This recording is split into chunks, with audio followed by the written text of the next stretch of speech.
Hello प्यारे भाइयों और बहनों, आपका मेहर टीचिंग में स्वागत है। मैं आपको आज राजस्थान में जो रीट मैन में टॉपिक पढ़ता है ना, अर्थव्यवस्था के क्षेत्र, ये जो मैंने पॉइंट सारे बनाए हैं, 3 पेज के नोट्स हैं। कितने हैं? 2 या छोटे, वो भी थोड़ा डीपली में लिखे, यानी कि कुछ ऐसे लिखे खुले खोले, इसलिए 3 पेज हो गए। बाकी तो 2 पेज के नोट्स हैं और ऑल एनसीईआरटी बुक के नोट्स हैं ना। ऑल एनसीईआरटी बुक है ना। अगर आपने पार्ट देखा हो तो न्यू एनसीईआरटी अभी बुक आई है ना, ये सारे मैंने ऐसे पॉइंट मैंने खुद ने बनाए हैं और एनसीईआरटी पॉइंट से बनाए हैं सारे। और सिर्फ अर्थव्यवस्था के 3 क्षेत्र है ना, वहाँ से बनाए हैं और ये सब एनसीईआरटी का पॉइंट है। और आप देख सकते हो। और कहाँ से बनाए हैं? ये 10 क्लास की है ना बुक एनसीईआरटी की, आप देखना अर्थव्यवस्था। और दूसरा है ना, ये सिर्फ स्वामित्व के आधार पर क्षेत्र कितने हैं, ये सब बनाए मैंने नोट्स, क्योंकि एनसीईआरटी के बिना तो आएगा नहीं। आरएस जो है ना रीट मैन, उसके अंदर कुल देखो, ये औपनिवेशिक काल में भारत की अर्थव्यवस्था, अभी इसके तो मैंने स्टार्ट किया है ना, ये भी एनसीईआरटी बेस्ड है सब। एक भी ऐसा नहीं जो एनसीईआरटी से मैंने लिया नहीं है, क्योंकि शॉर्ट नोट्स अभी 1 पेज का ही बना था। अभी ये तो नेक्स्ट वीडियो में मिलेगा आपको, अब ये इसमें मिलेगा। और ये अर्थव्यवस्था की आर्थिक समझ है ना, टॉपिक पार्ट हमारे एनसीईआरटी की 10th क्लास की बुक में, वहाँ से मैंने सारे नोट्स बनाए, तो आप देख सकते हो। फिर मैं आपको पीडीएफ भी बताऊंगी कि मैंने कैसे नोट्स और कैसे शॉर्ट लिए वहाँ से, जो इम्पोर्टेंट परीक्षा में बार बार आते हैं। तो देखो, ये अर्थव्यवस्था के क्षेत्र, उत्पादन, प्राथमिक क्षेत्र कृषि उत्पादन की दृष्टि से, और द्वितीय क्षेत्र भी क्या है, कृषि है नहीं, उद्योग, सॉरी, सेवा तृतीय क्षेत्र है।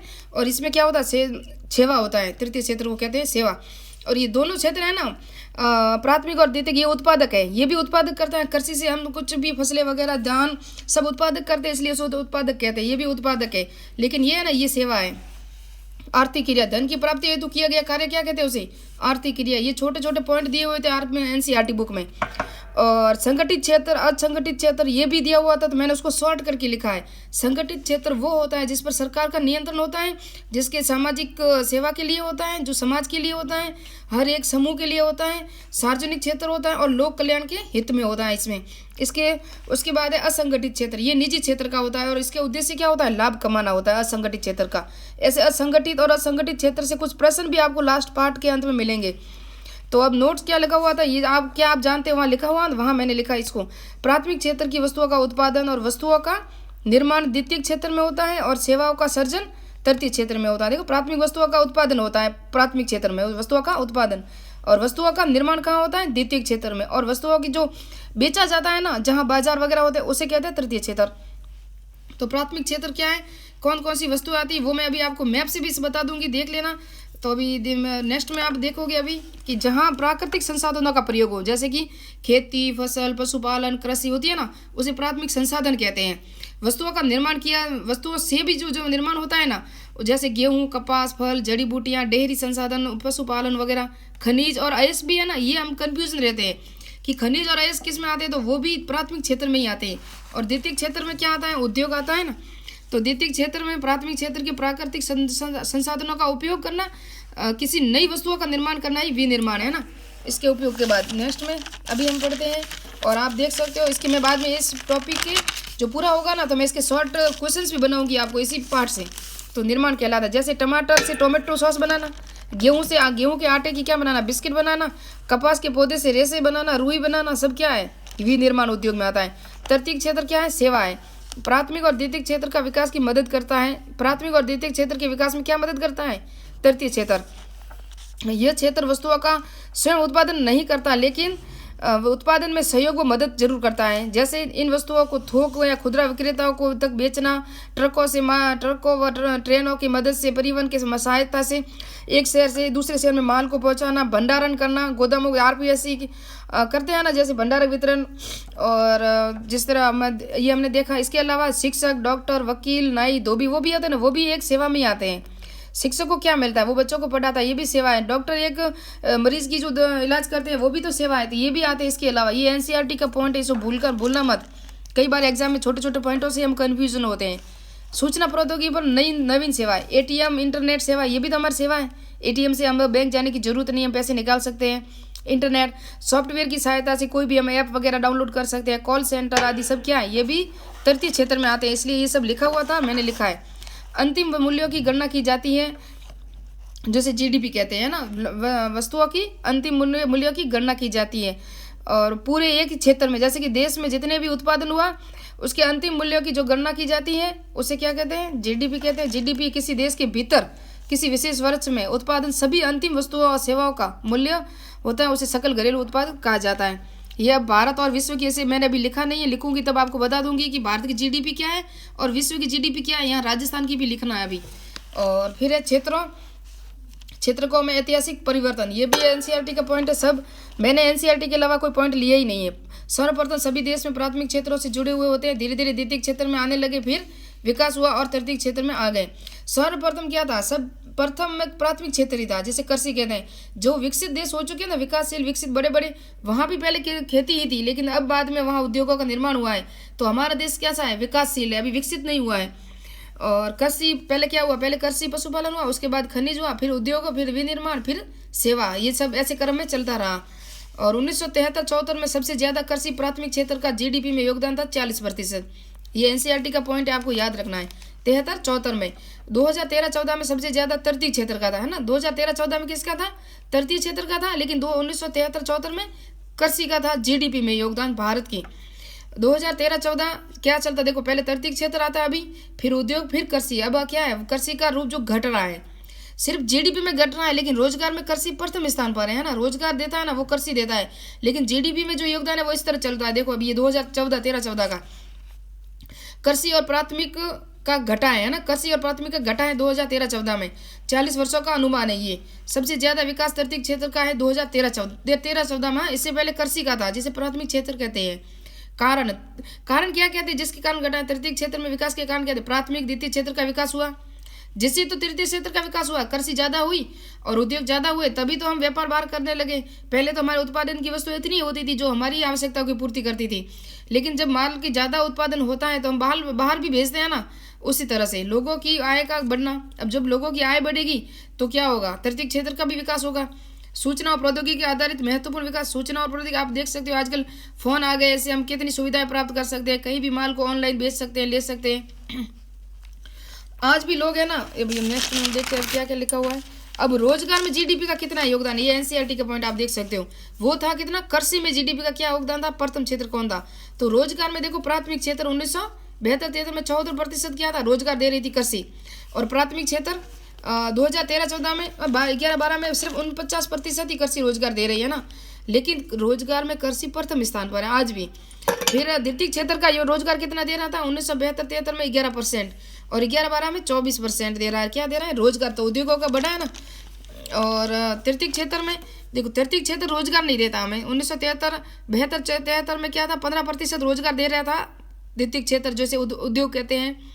और 11-12 में 27%, इसका भी बढ़ा है। लेकिन आज भी वर्तमान स्थिति में देखो, औद्योगिक उत्पादन में रोजगार में 3 गुना वृद्धि हुई। किसमें, रोजगार में 3 गुना वृद्धि हुई है, सिर्फ औद्योगिक क्षेत्र जिसे हम द्वितीय क्षेत्र कहते हैं। लेकिन सेवा क्षेत्र में 15-14 गुना, लेकिन रोजगार देखो जीडीपी में तो 14 गुना हुई है, लेकिन रोजगार में 5 गुना ही हुई कि वृद्धि हुई। कितनी हुई रोजगार में, जीडीपी यानी कि हमारे देश के विकास में तो 14 गुना योगदान है, सेवा क्षेत्र का सबसे ज्यादा है। लेकिन रोजगार जो हमारे रोजगार चाहिए, हमें भी काम धंधा चाहिए, तो वहाँ सेवा क्षेत्र रोजगार नहीं देता, वहाँ उद्योग देगा और कृषि देगा। तो 3 गुना वृद्धि हुई है ना। ये सब आप लिखना, ये एनसीईआरटी के पॉइंट है। कारण क्या क्या है, जैसे रोजगारी की, तो अल्प बेरोजगारी और छिपी हुई बेरोजगारी भी कहते हैं, जो कृषि में पाई जाती है, जिसे पर्सन बेरोजगारी भी कहते हैं। पर्सन बेरोजगारी क्या होती है बताएं, जहां हमें काम तो चाहिए लेकिन हमें काम नहीं मिल रहा, उसे खुली बेरोजगारी कहते हैं। हम काम की तलाश में घूमते हैं लेकिन काम नहीं मिल रहा। अल्प बेरोजगारी या छिपी बेरोजगारी उसे कहते हैं कि हमारे पास 2 हेक्टेयर भूमि है, जैसे कि जमीन है, वहां हमने कृषि की, तो वहां एक ही व्यक्ति की आवश्यकता है, लेकिन हमारा पूरा परिवार वहीं लग जाता है, जिसके क्या होता है, उसे अल्प बेरोजगारी कहते हैं। क्यों, उत्पादन तो उतना ही होगा लेकिन वहां व्यक्ति ज्यादा लग गए, तो क्या हुआ, उसे क्या कहते हैं, छिपी हुई बेरोजगारी कहते हैं, जो कृषि में पाई जाती है। और ये क्या होती है, ये हमें लोगों को काम तो चाहिए लेकिन काम नहीं मिल रहा, तो इसे कहते हैं खुली बेरोजगारी। कृषि में आवश्यकता से अधिक लोग कार्य करना, अपनी क्षमता से कम कार्य करना। अपनी क्षमता तो अधिक होती है लेकिन कार्य ज्यादा करते हैं वो लोग, लेकिन उत्पादन वही होता है जो चाहे एक व्यक्ति करे चाहे 2 व्यक्ति करें। तो पेंट इसमें क्या है, ये देखो, इसे खुली बेरोजगारी या मौसमी बेरोजगारी या छिपी बेरोजगारी कहते हैं। उसे पेंटर, मरम्मत कार्य आदि में जो अल्प बेरोजगारी है। अल्प बेरोजगारी क्यों है, पेंटर तो हम कभी कभी होता है, कभी हमें मकान जैसे दिवाली आई, जैसे होली आई, तभी हम गाँव घर का पेंटर कराते हैं। काम अगर हम मकान करना है तभी, तो नहीं होगा। तो महीने में कम से कम 15-20 दिन चलता है, 10-12 दिन, बाकी तो ऐसे ही चला जाता है, जिसे खुले अल्प बेरोजगारी कहते हैं। उसके बाद देखते हैं, क्या आप जानते हो, ये भी एनसीईआरटी का पॉइंट है, भारत में विद्यालय में जाने वाले आयु वर्ग 5 से 29 वर्ष के लोग हैं, है ना। लगभग 60% बच्चे हैं, इनमें से केवल 51% विद्यालय जाते हैं। कितने? 60% बच्चे हैं, और इनमें से सिर्फ 51% ही विद्यालय जाते हैं। शिक्षा, हम 20 लाख रोजगारों का सृजन किया जा सकता है शिक्षा में। जैसे कि हम रोजगार कैसे उत्पन्न कर सकते हैं, तो हम शिक्षा में क्या होगा, जो पढ़े लिखे हैं तो वहाँ विद्यालय खोले जाएंगे, तो हमारी शिक्षा में बेरोजगार मिल जाएगा। जैसे बीएडधारी है आजकल, तो हमारे देश में राजस्थान हो चाहे कहीं हो, शिक्षित बेरोजगारी ही ज़्यादा है। पर्यटन क्षेत्र में हम पर्यटन का विकास करेंगे, नहरों का, बगीचों का, तो वहाँ भी हमें रोजगार मिल जाएगा। जैसे 35 लाख रोजगार दिया जा सकता है पर्यटन के विकास में भी। कुआं और नहरों का निर्माण करेंगे तो हमें कृषि ज़्यादा होगी, तो वहाँ भी हमें निर्माण हो सकता है, बेरोजगारों को रोजगार दिया जा सकता है। अगर नरेगा कार्य चलेगा, कोई भी कार्य चलेगा। बैंक ऋण दे के अगर कोई उद्योग लगाना चाहे तो वहाँ भी उनको रोजगार मिल सकता है। पर्यटन क्षेत्र में भी हम कहीं को अच्छा पर्यटन का विकास करें। हमारे यहाँ पर्यटन के लिए जितने भी उद्योग हैं, कुछ भी ये लगा सकते हैं, जैसे कि पर्यटन स्थल बना सकते हैं, तो वहाँ भी हमें रोजगार दे सकते हैं। तो इसी तरह हमें खुद के कुछ स्वास्थ्य जो, जैसे कि किसी ने JNM ANM कर रखी है, तो वो छोटा सा एक अपना मेडिकल भी खोल दे तो वहाँ भी रोजगार मिल सकता है। स्वास्थ्य चिकित्सालय छोटा सा खोल दे तो वहाँ भी रोजगार मिल सकता है। इसी तरह हम रोजगार उपलब्ध कर सकते हैं। भारत सरकार के ने काम का अधिकार 2005 625 जिलों में लागू किया था। महात्मा गांधी ग्रामीण रोजगार गारंटी अधिनियम 2005 में 100 दिन का रोजगार दिया जाएगा। ये सब एनसीईआरटी है। ये संगठित क्षेत्र, असंगठित क्षेत्र मैंने बताया था। संगठित क्षेत्र वो होते हैं जहाँ सरकार के नियमों के अनुसार चलते हैं, जहाँ फिक्स टाइम और नियम होते हैं, ये पंजीकृत होते हैं, औपचारिक होते हैं, जैसे सरकारी नौकरी वगैरह होती है वो है। और असंगठित क्षेत्र सरकार द्वारा नियंत्रण नहीं होते हैं। अवकाश, बीमारी में आपको कोई वेतन भत्ता नहीं मिलता है, कभी भी हटाया जा सकता है। जिसमें सबसे ज़्यादा है ना संख्या, वो OBC ST SC सब संख्या असंगठित क्षेत्र में ही है। इससे याद रखना, इसका एरिया भी ज़्यादा है असंगठित क्षेत्र का, इसका एरिया भी कम है। और अब चलते हैं नेक्स्ट में, कुछ इंपॉर्टेंट पॉइंट और रह गए हैं। और स्वामित्व के आधारित तो क्षेत्र, जहाँ सार्वजनिक और निजी क्षेत्र होते हैं ना, तो ये तो हम देख सकते हैं रेलवे, डाक, ये सार्वजनिक क्षेत्र है। इसमें हमारे गवर्नमेंट का भी अधिकार हो सकता है। ये लोक कल्याणकारी होते हैं, कर और टैक्सों द्वारा होता है। जो निजी क्षेत्र है ना, ये एकल व्यक्तियों का अधिकार होता है, एक ही व्यक्ति का उद्योग होता है, जैसे टाटा है, टिस्को है ना, अब कंपनियां नहीं है। और निजी क्षेत्र में भी सरकार समर्थन कर सकती है, यहाँ भी सरकार का थोड़ा सा सहयोग होता है। स्वास्थ्य में शिशु मृत्यु दर ओडिशा में 44 और MP में 46%, जो विश्व में कुछ निर्धन भागों में से अधिक है। ये याद रखना, ये एनसीईआरटी का दिया होता है। संगठित क्षेत्र और असंगठित क्षेत्र को कुछ प्रतिशत में बांटा गया है। प्राथमिक क्षेत्र में संगठित क्षेत्र 1 है, और यहाँ संगठित असंगठित 1 भी नहीं है। द्वितीय क्षेत्र में 41% है, और असंगठित में 74, सबसे ज्यादा एरिया है। और तृतीय क्षेत्र में 40 है, असंगठित क्षेत्र में 88% है, और ये 82 और 100%, सबसे ज्यादा असंगठित क्षेत्र है। ये देख लेना, महत्वपूर्ण प्रश्न है ना, ये मैं आपको बाद में करा दूंगी नेक्स्ट में। जो इंपॉर्टेंट हो गए परीक्षा में प्रश्न जो आए हुए हैं। GDP में रोजगार में प्राथमिक और द्वितीय क्षेत्र, ये आप देख सकते हैं 1974 में प्रथम स्थान था GDP में। 72-73 में GDP में जो कृषि का क्षेत्र था ना, वो प्रथम स्थान आया था, कृषि का GDP में योगदान था। और रोजगार में भी प्रथम था, और GDP में भी प्रथम था 1972-73 में। लेकिन 11-12 में भी प्रथम था, और GDP में 40% योगदान था किसका, कृषि का। और फिर रोजगार में 74% था कृषि में, देखो। और 49% है ना, ये है रोजगार में 49% कृषि में। और ये द्वितीय क्षेत्र है, प्रथम क्षेत्र है। इसके इंपॉर्टेंट मैं आपको एनसीईआरटी बुक के अनुसार समझाऊंगी। ये औपनिवेशिक काल में भारत की अर्थव्यवस्था, जो नेक्स्ट में वीडियो में बताऊंगी। अभी मैं आपको एनसीईआरटी की कुछ PDF से आपको समझाती हूँ, जो आप देखोगे कि कैसे समझ में आता है आपको। एनसीईआरटी का 10वीं क्लास का पार्ट है भारतीय अर्थव्यवस्था के क्षेत्र, ये आप देख सकते हो। प्राथमिक क्षेत्र क्या है, द्वितीय क्षेत्र क्या है, वो मैं आपको आराम से समझा दूंगी। ये प्राथमिक क्षेत्र है, आप देख सकते हो। इसमें क्या क्या फल होते हैं, सब्जी होती है, ये देखो। ये इसमें गाय भैंस पशुपालन भी होता है। इसमें देखो कोयला, खनिज और अयस्क भी आता है। किसमें आता है, प्राथमिक क्षेत्र में। ये कंफ्यूजन मत करना, ये एग्जाम में कई बार आया हुआ है। तो ये देखो, प्राकृतिक वस्तुएं जो उत्पादित करता है, ये प्राथमिक वस्तु आ गई।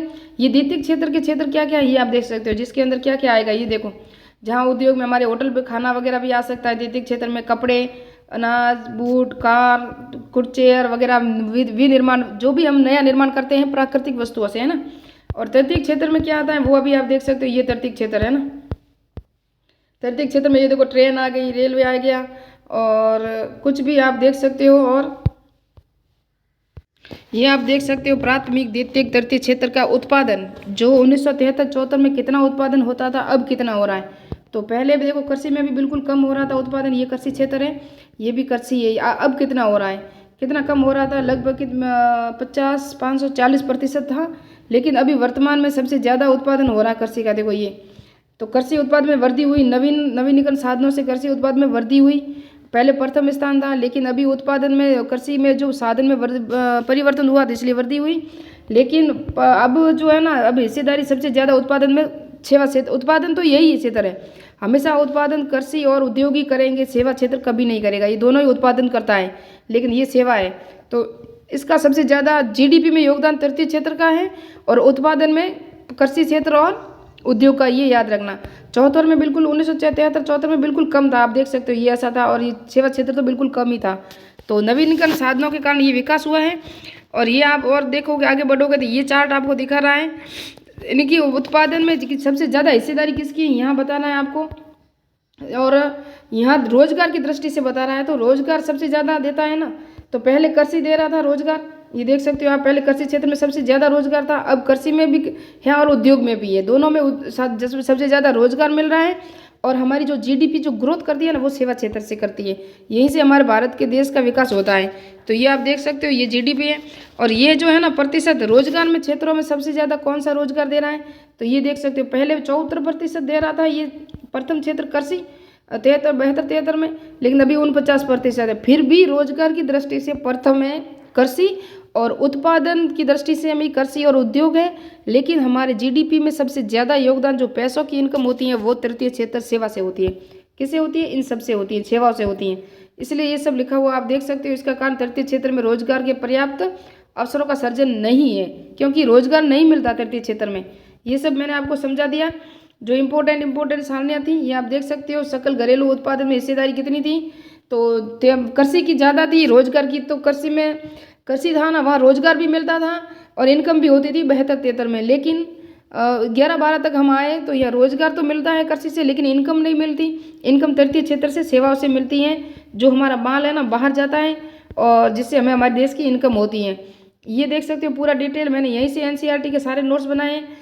और मिलते हैं नेक्स्ट वीडियो में इसी तरह पॉइंट के साथ। और नेक्स्ट वीडियो में मैं आपको ये जो प्रश्न उत्तर है ना वो कराऊंगी, कितने ये जो रह गए ना, ये प्रश्न उत्तर आपको कराऊंगी। जैसे कि सेवा क्षेत्र में रोजगार के उत्पाद में समान उत्पाद में क्या हुआ है, तो वृद्धि नहीं हुई है। सेवा क्षेत्र के रोजगार के उत्पादन के समान अनुपात में वृद्धि नहीं हुई। सेवा क्षेत्र में रोजगार नहीं है, रोजगार सिर्फ कृषि में है। और क्षेत्र में श्रमिक वस्तुओं के उत्पादन नहीं करते, तो किस क्षेत्र में श्रमिक है ना वो वस्तुओं का उत्पादन नहीं करते, तो वो तृतीय क्षेत्र में क्या करते हैं, वस्तु उत्पादन थोड़ी ना होती है तृतीय क्षेत्र में। तृतीय क्षेत्र में क्या होता है, सेवा होती है। उत्पादन तो कृषि और उद्योग में होता है। क्षेत्र में अधिकांश श्रमिकों को रोजगार और सुरक्षा प्राप्त होती है। कौन से क्षेत्र में श्रमिकों को रोजगार और सुरक्षा, तो रोजगार और सुरक्षा जहाँ होती है कृषि में होती हैं और उद्योग में होती हैं। कपास एक क्या है, कपास एक प्राकृतिक रेशा है जो हमारे देश का नहीं है, ये इंग्लैंड से आया हुआ है। और कपड़ा एक विनिर्मित है ना, कपड़ा है ना विनिर्मित है। प्राथमिक द्वितीयक क्षेत्रों की गतिविधियाँ पर क्या है, तो प्राथमिक द्वितीयक क्षेत्र है ना एक दूसरे पे परस्पर निर्भर एक दूसरे पे है ना। अगर प्राथमिक द्वितीय क्षेत्र में वृद्धि होगी तो तृतीय क्षेत्र में भी वृद्धि होगी, नहीं तो नहीं होगी। तो मिलते हैं इसी तरह नेक्स्ट, ये प्रश्न मैं नेक्स्ट में कराऊंगी नेक्स्ट वीडियो में।